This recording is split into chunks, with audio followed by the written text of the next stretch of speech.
Hey, hey, hey. Hi, everybody. All right.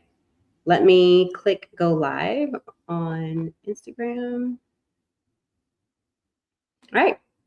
Perfect. So we're not here for perfect lighting, obviously.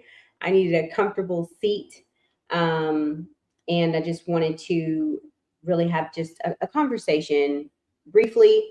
I'm not going to be on here very long today. I know I say that often, but today is actually the truth because I have so much that I want to get accomplished, so much that's on my heart, so much that's been downloaded that I know I need to get done and get accomplished. And I want to make sure that I keep my word and do those things. So what I really want to come and share today primarily is there's an old saying that really is it's disheartening, and just how you all know how I feel about student loans being a setup. It's a setup, and it's a mental setup to keep you imprisoned in a mindset that some people get trapped in, that they don't need money.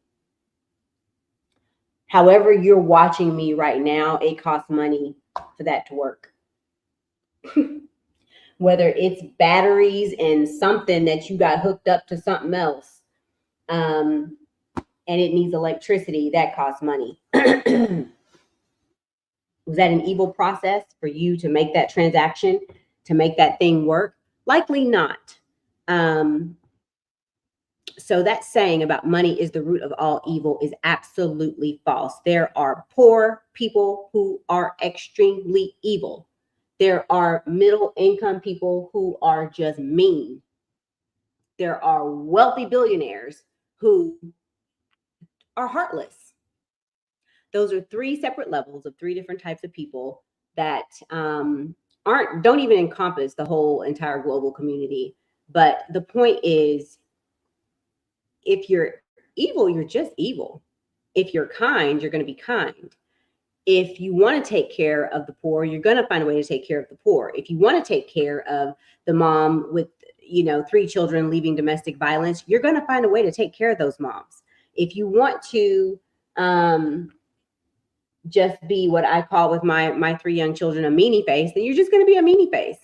And that's who your core personality is until you make the decision to be more positive, to be more kind, to be more considerate, to watch your mouth, to be more tactful, to be more respectful. Then you're just not going to be. Until you make that decision to be a better person, you're not going to be a better person. Because to you, being rude, being mean, being tactless, all those things are what matter to you. And because they matter to you, you're going to keep doing them. Whether or not you take the time to be self-aware about them so that you can manage your relationships better, you may not care to manage relationships better. You may be sinking in your misery and be absolutely fine sinking in your misery because you don't give two shit. You don't care. For those of us who do care, we care about how we deal with people. We care about the things that we say. It may not always be politically correct things, but what's correct about political? I'm just going to let that sit there right there. So I just wanted to come on and say that when people are sharing with the world how they can get money, because people are starving, people are trying to figure out how to pay their rent, people are trying to figure out how to pay their electricity bill, people have children that need uniforms, people have children that need to go to school and get lunch every day. Like for instance, my children's school, they don't offer them free lunch. You got to pack a lunch. That means we got to have food in the fridge all the time for everybody to be able to eat. School's not going to provide for it. And if they do provide for it, that's an additional fee, just like their uniforms are an additional fee. Everybody has things that they're trying to manage in life. And you know what allows for those things to happen? Money. Money. Is it evil that we have to make those transactions? No. Money is money is money is money is money. It's fluid. It comes, it goes. It's money. You have to have money to have access.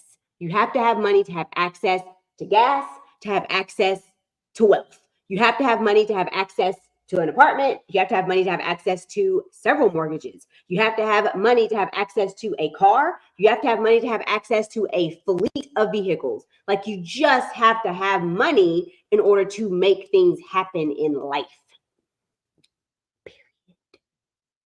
Period. It is what it is. So what I wanted to share today is to change your mindset. Change your mindset from thinking that money is the end all, be all. Change your mindset from thinking that money is evil. Curate your mindset to realize that money is fluid and there's a lot of it. Knowing how to access it is the key. Okay? So, when I had a phone call today at 8 a.m. and they told me that the government had $58 billion that they funded in government contracts in their fiscal year, which is ending in September. And then he went on to say, and they still have $1 billion left that they have to get rid of by September 30th, 2024. My first thought was, as a business person, that's great. That's great. So there's contracts that can be had. There's people that I know that can fulfill those contracts. There's organizations, small businesses, nonprofits that I know that can fulfill those contracts. Woo!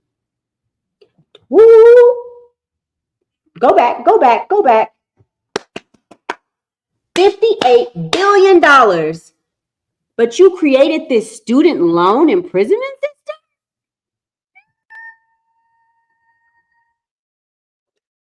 Money's fluid. That's what the U.S. government has taught me. Money is fluid. So we created this system for you to get imprisoned into this student loan debt situation. But we have $59 billion that we give out every year between October and September. So why more of us are not completely 100,000% forgiven for student loans, because they probably should never have been loans anyway. They should have just been grants. They should have been given to us. Yes, amen, amen.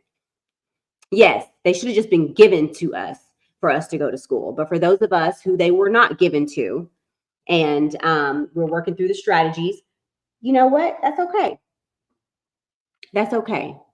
Because we can connect. You can fill out this form wherever it is on the screen, and I'll put it here.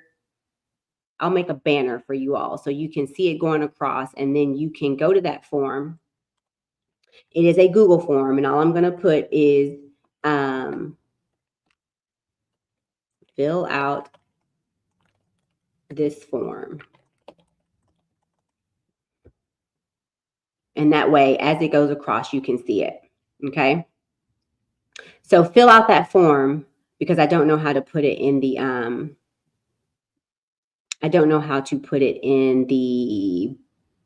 bio or the description for today. But I want you all to go to that form. It has funky letters at the end. Make sure you write it down so as it's going across the screen.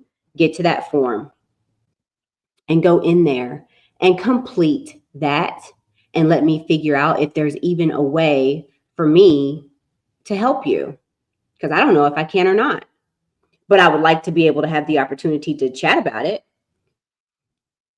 So that way we can see what next steps you can take to get more money so that you can have more access, whether that be for operational costs for your small business, or if you need to hire, if you need to hire a training team for your nonprofit, if you need to get funds for an individual personal situation or project. There are things and funds available. I have access to funds from, let me just get you my list here. I have access to funds for nonprofits, for small businesses, for individuals. I have access to federal grants, foundation grants, corporate grants. Okay. So there's ways to get people what they need. And typically, those ways are via financial transactions, monetary transactions called currency transactions. And that currency is such a beautiful thing because it allows for me to talk to you right now. Somebody had to buy this camera, buy this computer, set up the platform that I'm talking to you on. That costs money to be able to talk to you on these different platforms at the same time, whether it even be one at a time. Money is fluid and money provides access. When someone gives you the opportunity to earn more money, take it. When somebody gives you the opportunity to be gifted or granted more money, take it. If you want to jump through some hoops, maybe a few, maybe a lot, and you want to talk about government contracts, those are awesome because sometimes they're multi-year contracts. I can help you with that. But just know, money provides access. And I'm going to end with this story. There was a woman that saw some things I had written on the vehicle that I drive. And it was about mothers, single mothers, domestic violence, support, fundraise, wherever you can support them. And she saw me walking into this particular school, and she asked me, how could she be a part of what I was doing? And I told her, and I said, really, I just want to help. I want to help other women because I understand that it is a challenge, and I understand that the infrastructure is not yet there to help these types of situations. It's disheartening. It's disappointing. It's hurtful. It's really hurtful. The way people are left out to dry. And she let me know some of her story. Some of her story was sad and disheartening. And she had moved to the DFW area from New Orleans with one little girl who went to this school with my little girl. So we got to talking. And then I look up about a month or so later, maybe 6 weeks later, I'm looking up and I'm like, I don't see her here. We're not passing each other anymore. So I pick up the phone and I call her, trying to find out what's going on. Because of the lack of money access,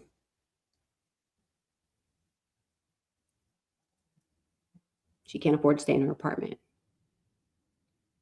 She's not able to, so she feels, she's not able to keep commuting back and forth to her job. It was costing her to go to work. She had a hard time keeping up with daycare costs. And it's really sad, and it's unfortunate, but it's disheartening, and it just hurts, y'all. So now she's moving from DFW. She's going to another place where she felt like she had community, because here she had her church, and then she met me, about 5 weeks before. So we built up as much of a rapport as we could, but it kind of saddened me that even her church didn't have that much to be able to help her. And it let me know churches need help too.